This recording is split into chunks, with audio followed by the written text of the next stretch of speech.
The Art of War by Sun Tzu, Maneuvering. In war, the general receives his commands from the sovereign. Having collected an army and concentrated his forces, he must blend and harmonize the different elements thereof before pitching his camp. After that comes tactical maneuvering, than which there is nothing more difficult. The difficulty of tactical maneuvering consists in turning the devious into the direct, and misfortune into gain. Thus, to take a long and circuitous route, after enticing the enemy out of the way, and those starting after him, to contrive to reach the goal before him, shows knowledge of the artifice of deviation. Maneuvering with an army is advantageous, with an undisciplined multitude, most dangerous. If you set a fully equipped army in march in order to snatch an advantage, the chances are that you will be too late. On the other hand, to detach a flying column for the purpose involves the sacrifice of its baggage and stores. Thus, if you order your men to roll up their buff coats and make forced marches without halting day or night, covering double the usual distance at a stretch, doing 100 li in order to wrest an advantage, the leaders of all your 3 divisions will fall into the hands of the enemy. The stronger men will be in front, the jaded ones will fall behind, and on this plan only 1/10 of your army will reach its destination. If you march 50 li in order to outmaneuver the enemy, you will lose the leader of your 1st division, and only half your force will reach the goal. If you march 30 li with the same object, 2/3 of your army will arrive. We may take it then that an army without its baggage train is lost. Without provisions, it is lost. Without bases of supply, it is lost. We cannot enter into alliances until we are acquainted with the designs of our neighbors. We are not fit to lead an army on the march unless we are familiar with the face of the country, its mountains and forests, its pitfalls and precipices, its marshes and swamps. We shall be unable to turn natural advantage to account unless we make use of local guides. In war, practice dissimulation and you will succeed. Whether to concentrate or to divide your troops must be decided by circumstances. Let your rapidity be that of the wind, your compactness that of the forest. In raiding and plundering be like fire, in immovability like a mountain. Let your plans be dark, and impenetrable as night, and when you move, fall like a thunderbolt. When you plunder a countryside, let the spoil be divided amongst your men.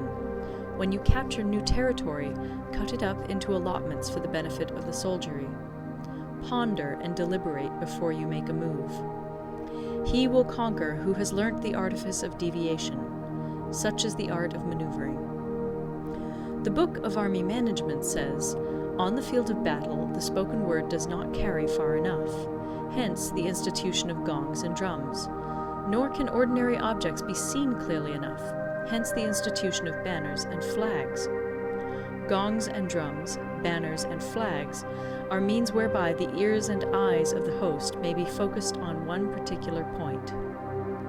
The host thus forming a single united body, it is impossible either for the brave to advance alone, or for the cowardly to retreat alone. This is the art of handling large masses of men. In night fighting, then, make much use of signal flyers and drums, and in fighting by day, of flags and banners, as a means of influencing the ears and eyes of your army. A whole army may be robbed of its spirit. A commander-in-chief may be robbed of his presence of mind. Now, a soldier's spirit is keenest in the morning. By noonday it has begun to flag, and in the evening his mind is bent only on returning to camp. A clever general, therefore, avoids an army when its spirit is keen, but attacks it when it is sluggish and inclined to return. This is the art of studying moods. Disciplined and calm, to await the appearance of disorder and hubbub amongst the enemy. This is the art of retaining self-possession. To be near the goal while the enemy is still far from it, to wait at ease while the enemy is toiling and struggling, to be well fed while the enemy is famished. This is the art of husbanding one's strength. To refrain from intercepting an enemy whose banners are in perfect order, to refrain from attacking an army drawn up in calm and confident array, this is the art of studying circumstances. It is a military axiom not to advance uphill against the enemy, nor to oppose him when he comes downhill. Do not pursue an enemy who simulates flight. Do not attack soldiers whose temper is keen. Do not swallow bait offered by the enemy. Do not interfere in positions. In hemmed-in situations, you must resort to stratagem. In desperate position, you must fight. There are roads which must not be followed, armies which must not be attacked, towns which must not be besieged, positions which must not be contested, commands of the sovereign which must not be obeyed. The general who thoroughly understands the advantages that accompany variation of tactics knows how to handle his troops. The general who does not understand these may be well acquainted with the configuration of the country, yet he will not be able to turn his knowledge to practical account. So, the student of war who is unversed in the art of war of varying his plans, even though he be acquainted with the 5 advantages, will fail to make the best use of his men. Hence, in the wise leader's plans, considerations of advantage and of disadvantage will be blended together. If our expectation of advantage be tempered in this way, we may succeed in accomplishing the essential part of our schemes. If, on the other hand, in the midst of difficulties we are always ready to seize an advantage, we may extricate ourselves from misfortune. Reduce the hostile chiefs by inflicting damage on them, and make trouble for them, and keep them constantly engaged. Hold out specious allurements, and make them rush to any given point.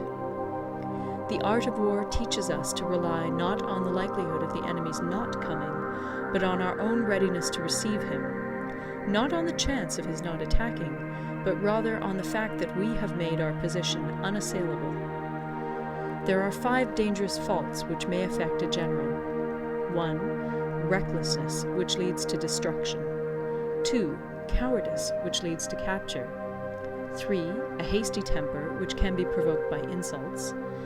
4. A delicacy of honor, which is sensitive to shame. 5. Over-solicitude for his men, which exposes him to worry and trouble.